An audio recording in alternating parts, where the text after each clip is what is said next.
国防部伫9月推出新版本的台湾全民安全指引，总统赖清德是指示讲家户户拢爱有一本。全台湾有983万外户，国防部申请行政院第2预备金4279万，要印1100万本哦。规划4个梯次来发，会先发离岛，明仔载就开始发咯。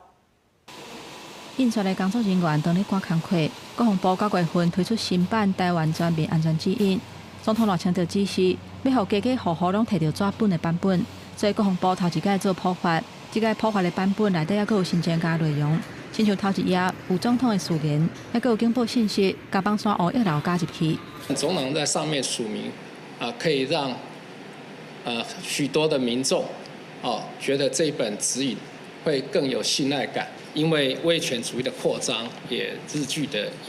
严峻，更凸显发放台湾全民安全指引做普发的必要性。根据内政部的统计，全台湾的家户数差不多983万外户，国防部拢总印1100万本。针对外界关注为印刷甲本类的费用，国防部讲，因的费用是申请行政院第2预备金4279万，中华邮政的运送费差不多180万。内政部比较选举公布，采用民政系统来分，作业费差不多1988万。我想我们用最低廉的价格，大概初步的估计大概应该在180余万元，大概是1988万余元哦。那是以整个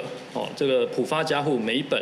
大概2元的作业费。那本来的时间，国防部规划分做4梯送去全台湾368个乡镇市区公所，考虑时空甲距离，头一批19开始发，优先以离岛为主，按算明年1月初5进前会全部拢本类。针对普发纸本的版本，这个费用加起来至少要6447万，票在亚质疑是咧无采钱。这里面很多美国的做法是矛盾的，一方面他又顾忌在北京，二方面他希望台湾能够加强军备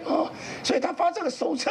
某种程度就告诉台湾老百姓准备打仗。我们平常呢，家里的门口也会装锁了如果锁坏掉了，如果今天说赶快要把这个锁呢换成一个新的，请问你会不会说是不是明天小偷都要来了，不然今天干嘛换锁？你不会讲这种话嘛？这个普发的版本嘛，考虑外籍人士，英语的版本印105000本。外交部讲，有甲各国驻台机构初步讨论，提出8万本的需求。记者综合报道。